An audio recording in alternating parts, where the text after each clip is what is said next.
Hello and welcome to Stampscaping 101. We're going to finish this stamp sketch scene using a stamp from Nature's Set number 29. It has the hickory branches hanging in from the left and right side very prominently, very close to us as viewers.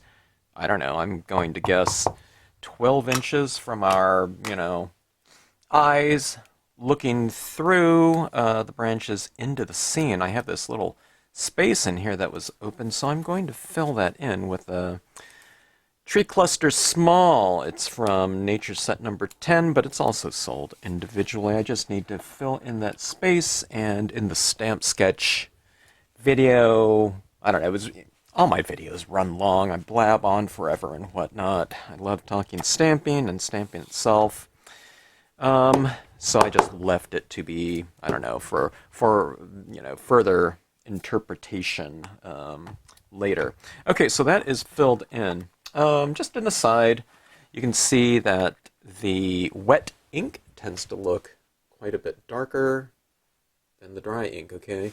But one of the great equalizers to any type of different media combinations, in this case, this is a matte piece of paper. It's silk coated cardstock, meaning it has a little bit of sheen on it. Kind of I don't know. Well, yeah, I mean it's sheen. But it's very matte, okay? But I'm going to spray seal this, so everything will be a lot more unified when that happens. Okay, now let's just go with some drying media here. I went with kind of the kitchen sink as far as what's on my desk. I went with alcohol pens, dye-based inks, pigment inks, acrylic paint pens, and colored pencils. The last scene that I finished off right here. All very kind of, easy and abbreviated techniques, but using quite a few of them. What was that? Was that 4 different mediums or whatnot? Let's see my colored pencils here. I'm just going to break out the Barrel Prismacolors. I did a video recently on a set of colored pencils, and they are the Design Spectra colors. I'm really hesitant to use those in a video, though, because they are no longer available, and I don't know, people tend to want to use whatever you use in a video, so let's not use that. I don't know, I'll do some kind of experimentation. Not that I have to, everything that I do with media has to be on a video, but I don't know, just due to time constraints, I do tend to show you guys just about everything that I'm doing and get it down in video. That way if someone wants to see, for example, how to use the, the hickory branches, I can show it in a video. Okay, so my general concept as far as the way that I approach something like colored pencil coloring, I'm sure there's, much better ways to use it. I'm not even an intermediate technique user when it comes to pencils, but I'm picking out some kind of colors that I think will go well with the subject matter, and I tend to pick out different values of a given hue, temperature scheme, color scheme, whatever, okay? Light, mediums, darks, maybe going into some different versions of it, a little bit of reddish brown. And beige tends to be a kind of a lighter version of brown in terms of a kind of a warmer type of tinge. All right, now I'm just doing this because, not because I think this is the best technique right here, but I think this would benefit from, say, a little bit of a dye-based ink foundation coat, okay? But I am just going in here with these colors just straight. I don't know. Sometimes people want, to see different looks. They want to see what's available to them as far as, more simplified application of some of the media that they already have. They might not have alcohol inks or something like that. Okay, and if I use it into the mix, they think, well, okay, no, the scene that I do can't look like that. Okay, well, maybe not exactly, but you can come up with something very, very similar. Okay, now this is I can't even read that. Light flesh. It's kind of beige, okay? And I am just coloring basically, everything as far as this watermelon is concerned. I used a different color on there too, but I'll throw this one down as kind of my base coat. But it's very light, but it's just giving me a little bit of a warm tinge here. Let's see if I can color. Yeah. I should heat set that ink right there from the tree cluster because it's a little bit wet and I'm kind of smearing it around a little bit, but it doesn't show enough to where it's, any kind of problem, so why not? Okay, now this is water down here, and that will be predominantly blue, but I am going to use a little bit of this warmer tinge down here in the water. And even if the dominant color scheme isn't going to be browns like this watermill here, I'll have a little bit of this base coat of this color down in the water just to give a little bit of a relationship between this space and this space. I'm coloring in the grass over here and in my trees, okay? It has a little bit of this very light color, but I'm not using it like that. I'm using it more like this, okay? But it's in there. You can do all kinds of things like that. This is what you call kind of color scheme continuity, okay? Just bringing in some colors from your color scheme into the different zones, I guess, zones and objects within your scene to give it a little bit more harmony. It gives you a head start for everything, rather than just coloring everything differently. Sky is blue, wooden mill is wooden color, browns. Water is blue, okay? See, I'm putting this coat. It doesn't mean you mix everything in with everything. You don't have to bring in the blue all into the mill or something like that, but just some kind of base coat that's generally, I wouldn't say neutral, but definitely not, so visible, okay, that it's really noticeable, okay? It's more of a feel thing when you look at something. I don't think anyone's going to notice, nice blue sky. Oh, there's like a really subtle warmth to it. It's, they're not going to notice that type of thing. But it's there, okay? And I think it gives it more of that type of, kind of an emotional type of thing. It's more of a sense thing. Okay, now watch this watermill right here. I'm going to color it a little bit differently on all sides. Okay, I'm going to throw some of this color onto my rooftop, but I'm not doing the whole thing. Where do you leave it white? Where do you color it in? It doesn't really matter, okay? There's breaks in the clouds. There are, some trees there that might be casting a shadow or something like that. The biggest thing is to just retain some of the lighter areas, and you can put, a very light coating on it, but I just think it looks a lot more natural if you just treat a surface as if it's not just completely flat. And there are other influencing types of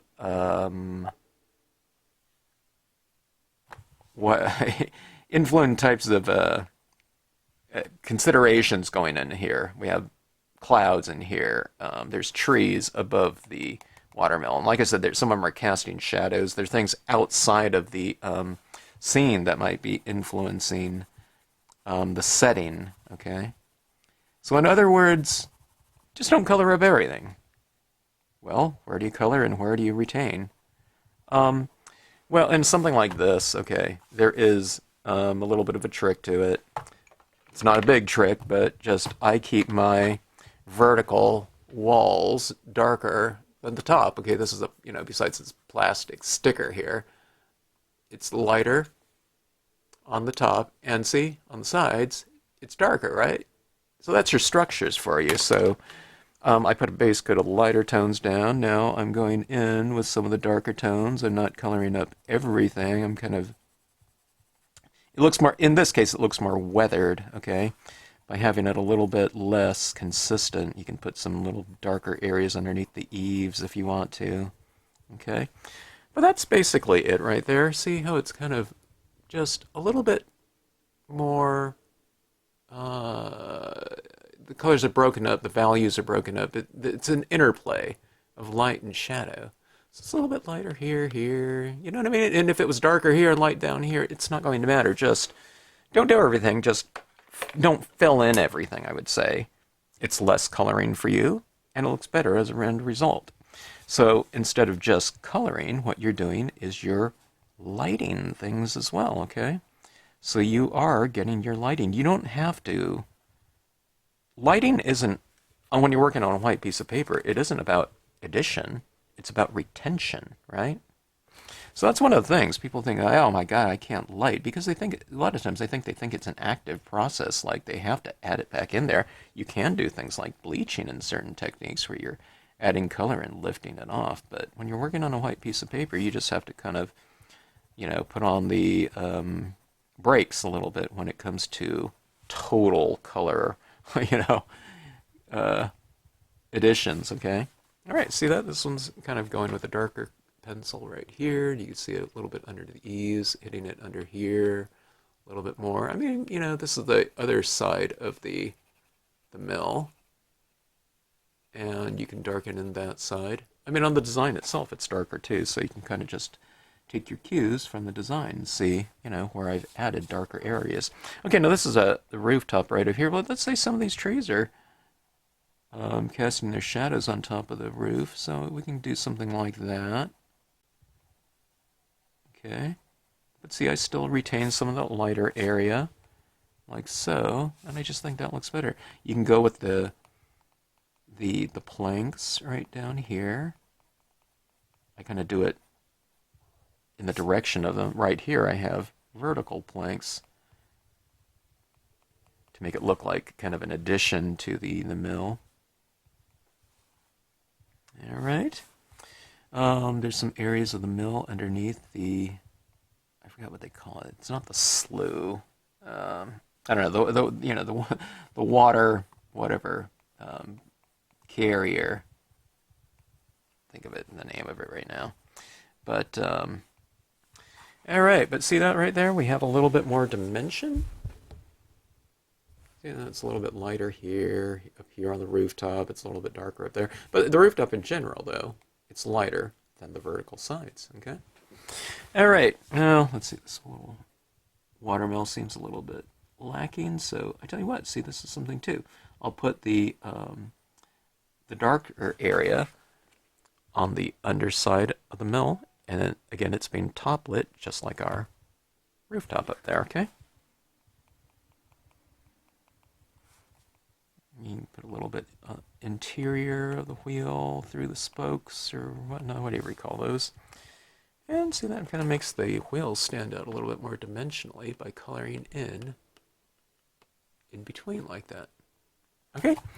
All right, let's bring a little bit more shading underneath our trees in here. Something like that.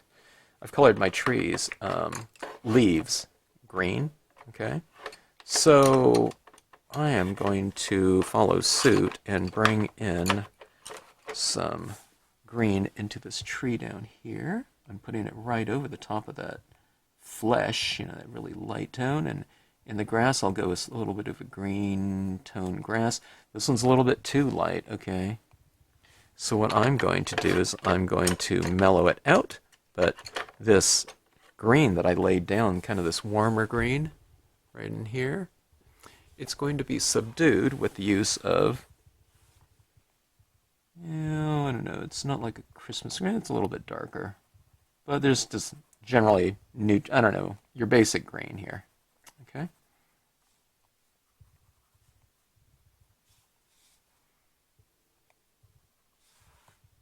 All right.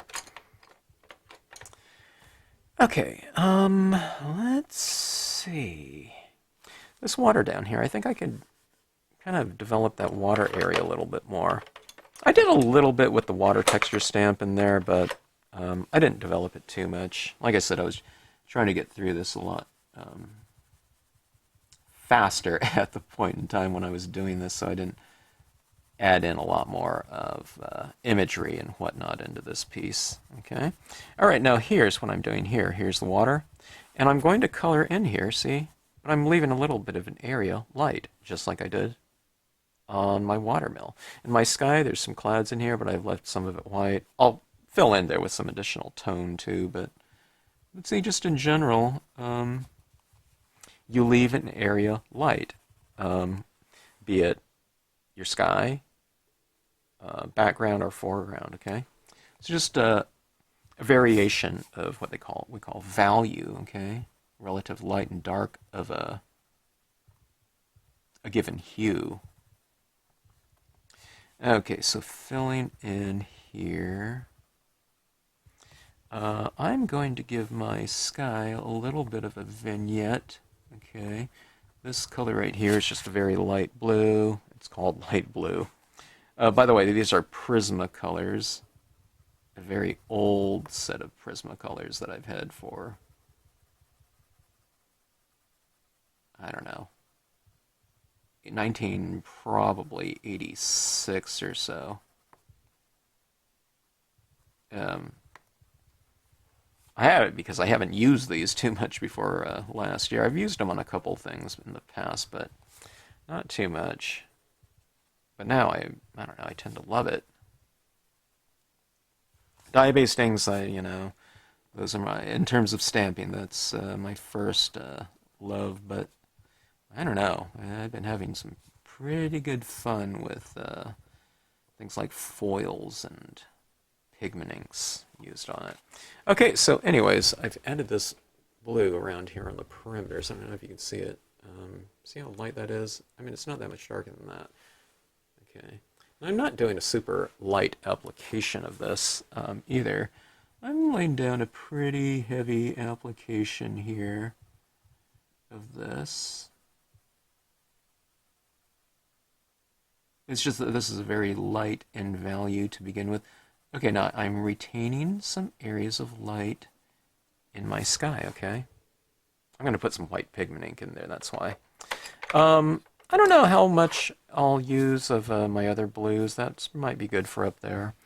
Now, here's a darker blue. Can you see the difference there? And I'm adding it kind of closer to the watermill side, and I'm basically suggesting that the watermill is probably casting a little bit of a shadow at the base of it, okay? But even if you're using kind of a darker value of your given hue, doesn't mean you have to fill in everywhere with it, okay? Looks like over here I could use a little bit more tone. A little bit more value, okay? It was just really light right here, so I'm darkening it a little bit. Sometimes when you darken in the background, whatever you have in the foreground stands out a little bit more. And this scene isn't about, what's going on in the back of the leaves right here. It's about this mill. So what you can do is you can just kind of add some tone like that. And by contrast, your mill might stand out a little bit more lighter because you're putting something behind it that's darker. All right, so apparently I need I need to sharpen these pencils. It's a good thing I have two blacks here. Okay, so let's use some black. But I'm using it very lightly just to create a little bit more of a base shadow at the base of my watermill. Let's add a little bit of tone and shade to the watermill. This isn't a how-to on using colored pencils, by the way. All right, which is a lot of, well, maybe everyone has an instructional video on the usage of colored pencils. Probably, much, much better of a video to watch than mine. Of course, you're here to watch, scenery stamping, not just colored pencil technique. But I don't know. It works for me, working it from light to dark. Okay, so that is black there. And let's see, I'm trying to think of anything else that I want to add in here as far as tones go. I really like the mill. I think it looks pretty aged like that. It's a little bit of red tinge, a little bit more lighting up top there. If I left my light in here, I can go with some beams if I want to. Um, do I want to? I'm not sure. Um, okay, looking at my color scheme here, I think that's it on my colored pencils. It doesn't take too long to do these types of pieces. Of course, I had the piece already stamped out, but it didn't take long to do. All right, now let's add in some pigment ink here, okay? I'm going to just use... Okay, now any brand of pigment ink when it comes to this paper should work just fine. Typically I've used Brilliance inks for pigment inks for things like foils and whatnot, but when you're working on, one of the most neutral, kind of foundational papers to work on, cardstock is that. So cardstock's absorbent, but you can also get some very nice impressions because of the clay coating over the top of it. Okay, so adding in. Where do you add this in? We've retained some light up in the sky there. We've retained some light down in the water here. It's where light meets a darker area. So you just kind of start in that lighter area and then selectively move into some areas. Okay, so I'm adding this around some of these leaves like that. Okay, so it's where white is meeting, in this case, green and black right up here. And I'll put on the brakes as far as my usage goes, okay? Because I don't want to just tone everything out now. But adding this into some of these leaves and going over the leaves a little bit to a lot. And it just depends on how much you want to go into it. It gives us dimension and depth and texture, warm and cool. Not warm and cool, but just in terms of the textures that are going on in here. I'm saying there's warm here and cool here, but now we from a textural basis, I'm adding in the addition of soft because that doesn't it make those leaves look like there's a soft light hitting them. Okay. Now these leaves are a little bit farther back in the distance, so what I can do is I can put a little bit of pigment ink over the top of it, and they look like they're even farther back now. I'm just talking about in terms of like inches if this was reality, but nevertheless it creates kind of a nice a nice visual depth within that foreground cluster of leaves. Okay, all right, going on, there's some retention of white in my clouds, so I'm going to use that as an opportunity to place some white pigment ink in that area. Okay, and we have our area down below here with a little bit of light on our water. Okay, now where does light meet kind of darker here? Well, it works. I like things kind of mist kind of rising from the surface of water or anything. And again, from a textural standpoint, it looks really great. It kind of embeds the objects into the scenes really nicely. Okay, so I'm going light, and I'm kind of moving up in here. That's the same thing I was moving right here, is moving down to the leaves because the light is above the leaves. In this case, the light is below the mill. So I'm working from below and up like that, okay? There's a little bit of space underneath my trees, my tree cluster that I added in here when we started. So I'm just adding a little bit of pigment ink in that area while I'm kind of trying to build it up a little bit more, but let's see what that looks like here. Okay. So that mist down there, doesn't that look a lot more integrated from, I guess, sky to surface down here? We have this common kind of glowing light in both areas, okay? See how crisp that is? But that's kind of diffused, and it's with this cotton ball. And the retention of light, and then moving it into that space above. Okay, so let's add more. When this dries, it tends to look a little bit darker, not quite as noticeable. In which case, you can go back in and add another layer on there or something of that sort. But let's just keep going here with a little bit more and try to get that just taken care of, so we won't have to worry about it if it does dry quite a bit darker and less opaque as it is. Still translucent, but it's really not quite noticeable.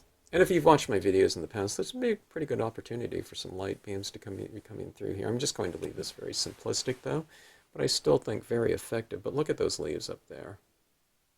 I mean, isn't there a lot of depth within that space on those leaves because of the light hitting it?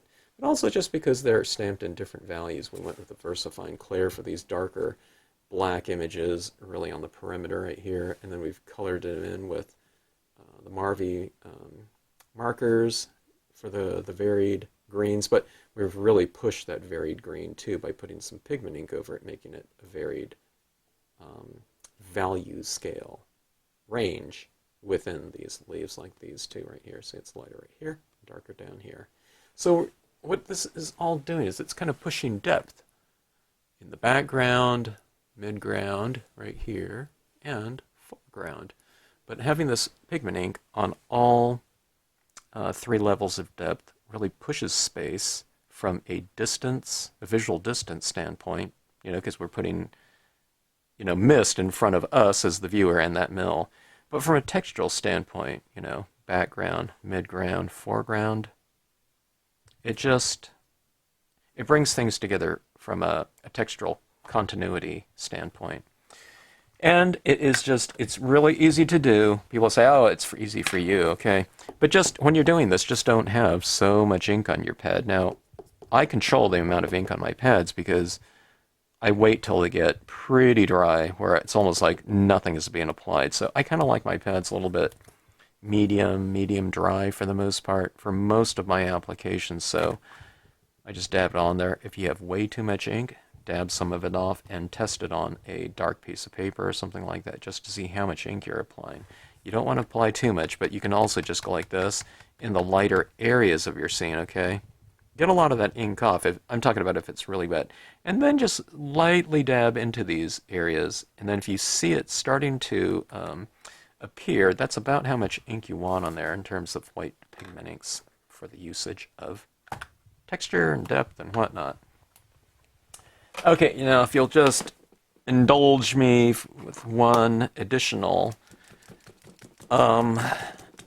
medium in here besides the colored pencils and pigment ink, okay? Just a white paint pen, and what we'll do is we'll add in a little bit of surface shimmer down in the water with this.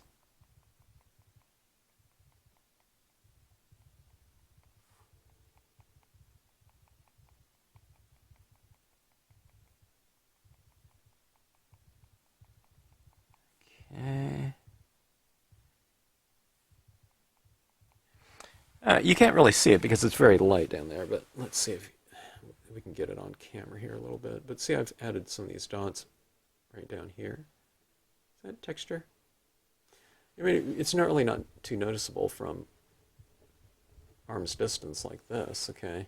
But again, I always say this, but some people are logging onto a video for the first time. If you have little tiny details like these little dots down here that are very subtle because it's a little white dot on a very light background, it's subtle, but I do think we can see it with our eyes, even if we're just kind of picking up on it subconsciously or something like that. But these little dots like this, these little highlights that you can add into your pieces, it just rewards the viewers of your scene, be it whether you're giving it to them or posting it on the internet or something like that. I think that people can kind of pick up on that. Okay, let's add a few little highlights to some of these leaves, maybe.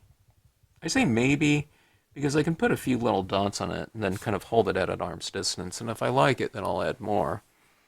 If you don't like it, then you can always skip, and it's not going to have ruined your scene. I added 3 dots down there, and it wrecked my scene, or something like that, okay? So just add a few, and then see if you like it. But don't look at everything at, super close distance. You want to hold it at arm's length or whatever to get kind of a nice, slightly more objective view than if you're just kind of targeting some small area and focusing on quarter, 1/4 by 1/4 inch by 1/4 inch space, okay? All right, so that is it. Let's see if we can see some of these highlights on these branches. There's little reflections of light. That's what it represents there, okay? But anyways, there's our watermill scene. Learn how to do that white pigment ink. It's so easy to do. Just don't add too much ink and don't be, impatient with it in terms of your process. Just add a little bit of ink on at a time and build it up. You'll get a feel for it after doing one scene. Okay, so anyways, a couple different views of structures within the piece. This one was the bridge under leaves scene. Again, same type of paper. You see that white pigment ink in there too. All right, but kind of similar themes right here. We have our close-ups and whatnot, but one's fall, one's kind of more spring, with the green leaves, and I don't know. Might be able to do a triptych out of it. We'll have like a third piece that goes over here, I think. So this one's kind of going in that way. This one's kind of going back, and the bridge goes that way still, but we can have another piece right here and possibly have a triptych, where we can display 3 pieces together. And then I'll send these away to, different people and whatnot, but all right, so anyway, thanks again for watching. Hope you enjoyed it. And if you have any questions, comments, please leave them down below. Thanks again for watching.